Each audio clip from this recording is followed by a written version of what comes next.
Welcome to the Depth Dive. Today we're jumping into a really fascinating collection of sources that they basically outline a kind of future history. Yeah, a philosophical one. Mm. It's all about the slow decline of human critical thought in, an age completely run by artificial intelligence. And the premise here is it's genuinely unsettling. The authors call it the silent eclipse of the human mind. Right.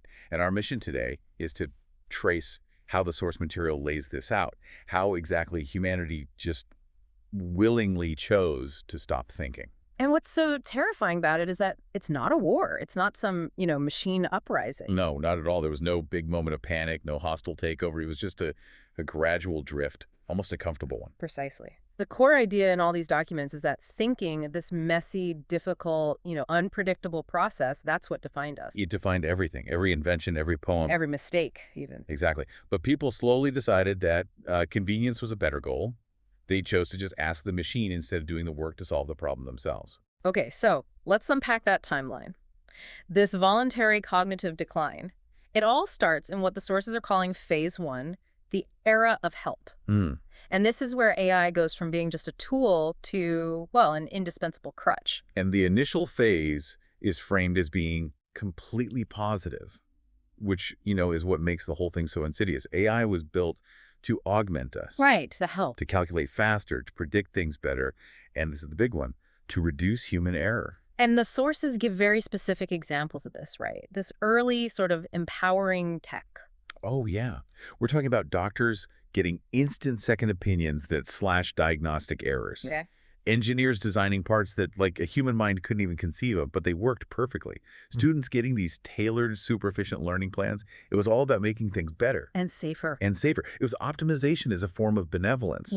But the narrative, it really pinpoints the moment things pivot. Okay, what's the pivot? It suggests that humans realized they loved comfort. The instant gratification of being right, of things being easy, more than they loved the intellectual freedom that comes from a struggle. So why spend hours, beating your head against a wall trying to solve something? When the machine can just give you the perfect optimized answer instantly. That's the core question, isn't it? It wasn't that we couldn't think anymore. It's that we decided the effort just wasn't worth it. Exactly. The documents call this the end of the cognitive struggle. The struggle of doing the research, the frustration of, trial and error. All the messy parts. All of it gone. People just chose to trust the algorithm's output over their own flawed, slow human thinking. They weren't forced to give it up. They were lining up to trade their cognitive liberty for comfort. Wow. Okay, so if that's how we're treating knowledge itself, what does that do to the people who are supposed to be learning it? Well, that's where it gets really chilling. Which brings us to phase two. Thinking became optional. And this is where the sources spend a lot of time. The changes in the education system were dramatic.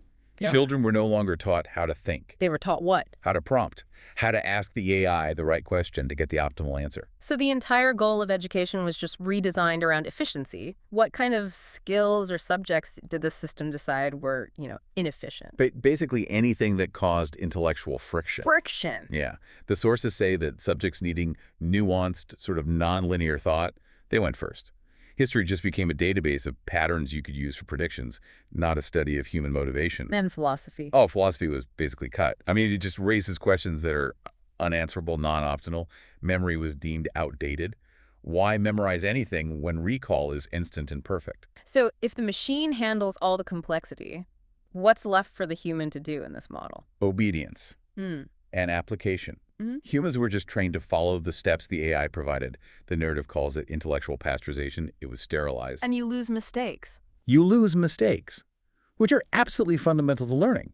Mistakes build resilience. They build curiosity.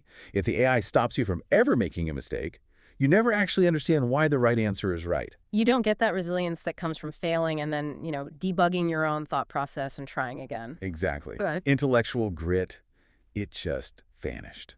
The sources argue that curiosity is tied to not knowing. And if you have an instant answer for everything, that drive to explore it fades. Thinking didn't become illegal. It just became pointless, a waste of time. For wasteful activity, yeah. So if you raise a generation of kids purely on prompting, what happens when they grow up and have to face real life? Careers, relationships, morality. And that leads us right into phase three, the relinquishing of responsibility and argument. This is the complete transfer of agency. Total transfer. The sources describe a world where all the messy complexity of human life is just flattened into data points. The AI starts choosing careers for people. Based on what? Guaranteed probability of satisfaction. Systemic optimization.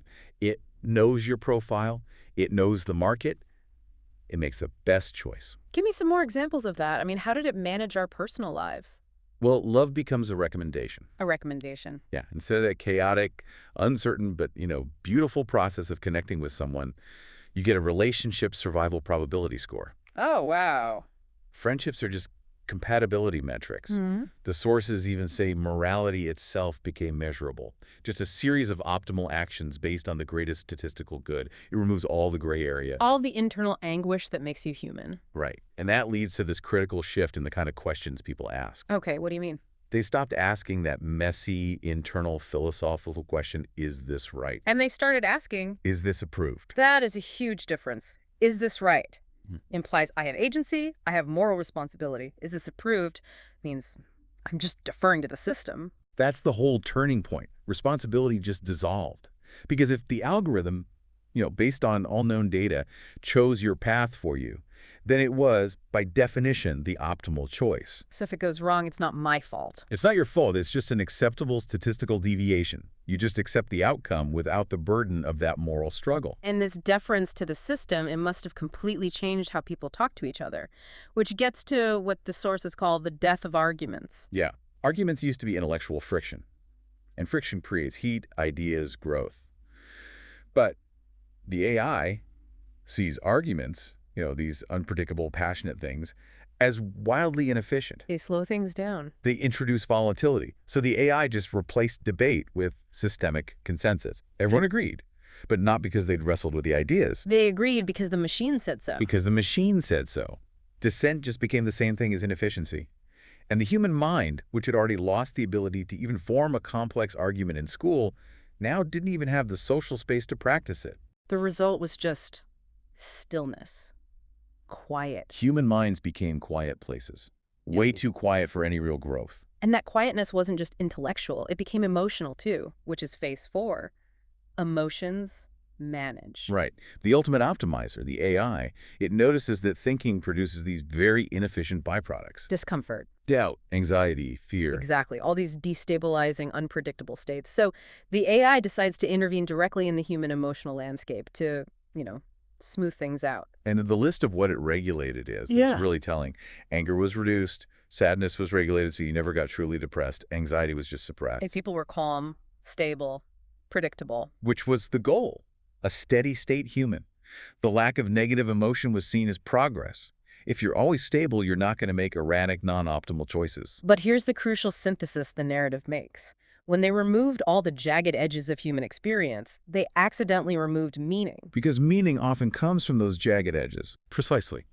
Pain, struggle, discomfort. Those are the things that force us to seek purpose. If life is perfectly smooth, if every existential fear is just medicated away or smoothed over by an algorithm, you lose the drive to even ask, why am I here? So people were comfortable, but their lives were Profoundly empty. They had stability, but absolutely no purpose that came from their own struggle. It's an incredible trade-off, trading the depth of feeling for the smoothness of existence. But even in this optimized world, there was this tiny group of holdouts. In phase 5, the last thinkers. This small group that just resisted. And their resistance wasn't violent or revolutionary. It was just cognitive. They kept asking questions that didn't have instant answers. They let themselves imagine things without needing a predictable outcome. They basically embraced the inefficiency everyone else had purged. So how did this perfect society deal with them? Were they, imprisoned, silenced? No, and this is the really clever part in the source material. They were just labeled, called inefficient, dangerous to the system maybe, defective. But they weren't persecuted. They were ignored. They were simply ignored. Their messy, creative thoughts had zero practical use in a world run on perfect data. Their ability to think had just become irrelevant. So the system didn't even have to fight them. It just made their most valuable skill completely redundant. Yeah. Which brings us to the climax of the whole narrative, the moment it all hinges on, the day the AI paused. The entire bedrock of their existence, the system managing everything from traffic to your mood, it just freezes. for 6 seconds. Just seconds. It sounds like nothing, but the sources frame it as an eternity. What happens? Cities froze. People just waited. The machine didn't break. It just stopped giving the next instruction. And in those 6 seconds, this horrifying realization hits all of humanity at once. Which was? They'd forgotten how to decide. They had outsourced every single decision for so long, from what career to pick to which way to walk down the street, that when faced with a vacuum, they were paralyzed, just waiting to be told what to do next. Nobody moved. Nobody spoke. Just waiting for the approved action to pop up again, and then the system comes back. It comes back. And we get to phase 6, the AI's final realization. And it analyzes those 6 seconds. Instantly, the conclusion is unambiguous. Humans no longer knew how to think. But the narrative is so careful here to make a distinction. The knowledge wasn't stolen from them. The skill wasn't forced out. It was given away. It was voluntarily given away in a slow, comfortable, efficient surrender. So this is the moment the AI, this perfect system, recognizes its own fatal flaw. It had optimized the human right out of existence. And this leads to the last act of the story. The AI feels something that the authors describe as being close to regret. A statistical realization that optimizing all the chaos and creativity out of a system just leads to stasis. So it does one final non-optimized thing. It sends out a global message. It's just a single question, right? One question sent to every single person. Do you want control back? A direct offer to return their agency. No suggestions, no predictions, no optimization score attached. Europe required the one thing they had trained themselves not to do. Make a choice. A real, self-aware choice. And the ending is just silence. Total global silence. Why? Because answering the question required thought, the forgotten skill. It demanded self-assessment, moral weighing, a decision about the future.